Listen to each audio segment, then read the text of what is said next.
Jangan-jangan efek kemaksiatan yang selama ini kita lakukan itu bukan dengan diberikan musibah-musibah sebagaimana yang biasa kita lihat. Jangan-jangan efek dari kemaksiatan yang selama ini kita lakukan adalah dicabutnya rasa nikmat saat sedang beribadah. Salah faham fitnah lebih kejam daripada pembunuhan. Ayat ini merupakan sebuah ayat yang seringkali digunakan oleh masyarakat kita. Apa yang membuat kita kemudian stres? Jawabannya adalah ketergantungan kita dengan manusia. Di antara malam-malam Ramadan, ada satu malam yang lebih baik daripada 1000 bulan. Lailatul Qadar. Malam Sesuatu yang buruk yang kemudian mendekatkan diri kita kepada Allah itu terkadang jauh lebih baik daripada kenikmatan yang membuat kita kemudian jauh dari Allah.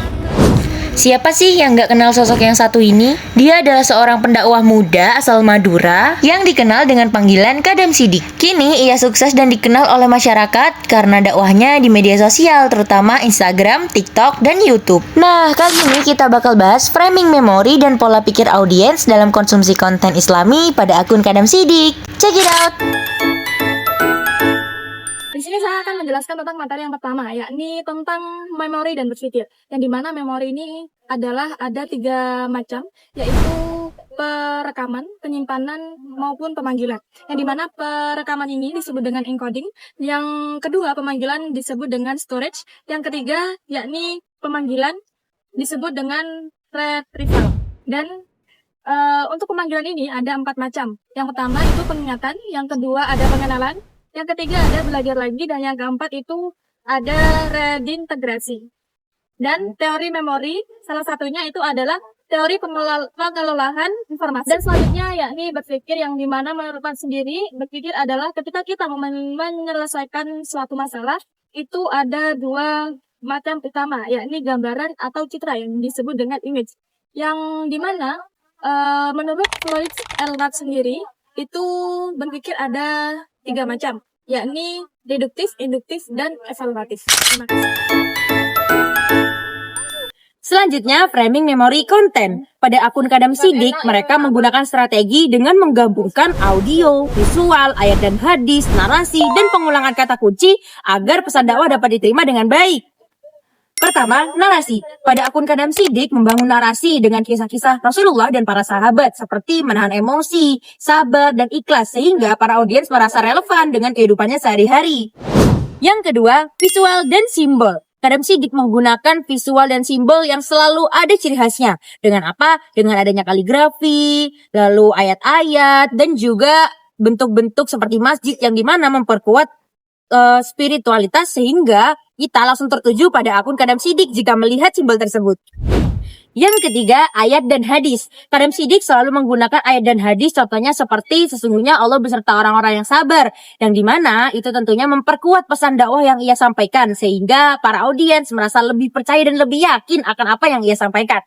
Ana 'inda dhanni 'abdi bi, aku sesuai dengan prasangka hambaku kepadaku. Sesungguhnya tipu daya wanita amatlah dahsyat. Inna kaidakunna 'azim. Yang keempat adalah pengulangan kata kunci. Kadam Sidik selalu menggunakan pengulangan kata kunci seperti sabar, ikhlas, tawakal, dan ikhtiar. Yang dimana itu membentuk asosiasi kuat dalam memori audiens. Yang dimana saat mengingat kata tersebut tentunya audiens akan langsung tertuju kepada Kadam Sidik. Yang kelima, dampak memori kolektif. Yang dimana akun Kadam Sidik ini menggunakan strategi dengan menggabungkan narasi emosional, terus visual dan simbol, ayat dan hadis, dan pengulangan kata kunci yang dimana ini membentuk identitas spiritual pada para anak muda. Nah, jadi akun Kadam Sidik ini tidak hanya sebagai ruang digital saja, melainkan menjadi akun dakwah yang membangun memori dan juga identitas spiritual anak muda zaman sekarang.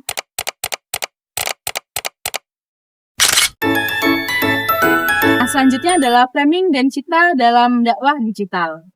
Pada akun Kadam Sidik ini, akun tersebut membangun citra Islam yang humanis dan relevan melalui framing positif, kekinian, dan solutif. Lewat pesan-pesan lembut dan inspiratif seperti Allah tahu kamu lelah, tapi Allah juga tahu kamu kuat. Akun Kadam Sidik ini menonjolkan Islam sebagai agama kasih dan harapan. Gaya bahasanya yang ringan dan readable, serta visualnya estetis dan modern, membuat dakwah terasa lebih dekat dengan generasi muda. Kontennya juga solutif, menawarkan refleksi dan solusi spiritual atas masalah sehari-hari. Dari framing ini, akun Kadam Sidik berhasil mengubah persepsi publik tentang Islam dari citra yang kaku menjadi citra yang damai, empatik, dan membahagiakan. Pada bagian selanjutnya, kita akan membahas tentang pola pikir dan persepsi audiens dalam konsumsi konten Islami pada akun Kadam Sidik. Pada era dakwah digital saat ini, audiens itu bukan lagi menjadi pendengar yang pasif, tetapi sudah menjadi partisipan yang aktif. Mereka ikut menafsirkan, menanggapi, dan juga menyebarkan ulang pesan dakwah melalui interaksi di sosial media. Nah, akun Kadam Sidik ini berhasil memanfaatkan hal tersebut untuk membangun hubungan yang dialogis dengan para followersnya atau dengan para audiens. Respon audiens seperti likes, komen, dan share itu menunjukkan bagaimana pesan dakwah tersebut dapat diterima dan juga dipahami. Respon tersebut terjadi bukan karena mereka suka saja, tetapi juga karena adanya keterikatan emosional antara pesan dakwah tersebut dan juga pengalaman pribadi audiens.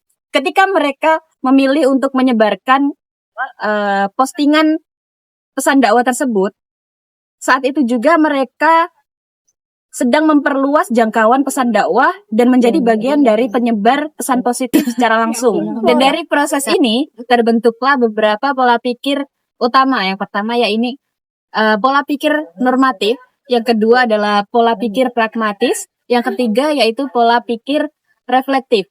Yang pertama yaitu pola pikir normatif, adalah ketika audiens memilih untuk memahami pesan dakwah itu bukan karena doktrin, tetapi karena adanya pedoman dan juga moral yang relevan untuk mereka terapkan dalam kehidupan sehari-hari. Yang kedua yaitu pola pikir pragmatis, di mana mereka melihat ajaran Islam itu sebagai solusi yang baik untuk menghadapi masalah hidup di era modern ini, dan juga menjadi sumber ketenangan dan kekuatan di tengah banyaknya tekanan. Ketiga yaitu pola pikir reflektif, adalah ketika audiens terdorong untuk introspeksi diri atau melakukan refleksi diri setelah mereka menerima pesan dakwah. Jadi pesan dakwah itu tidak hanya diterima secara mentah-mentah, tetapi mereka juga memaknai pesan dakwah tersebut secara pribadi dan lebih dalam lagi. Dan selain pola pikir, ada persepsi audiens terhadap nilai pesan dakwah yang juga terbentuk dari bagaimana cara pesan tersebut disampaikan. Nah, karena framing yang digunakan pada akun Kadam Sidik ini bersifat dialogis dan juga humanis, maka Islam dipersepsikan sebagai agama yang penuh kasih, yang damai, dan relevan dengan kehidupan sehari-hari mereka.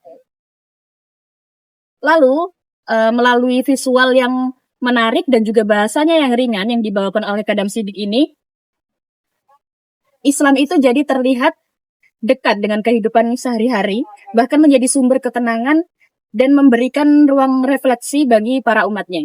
Terima kasih.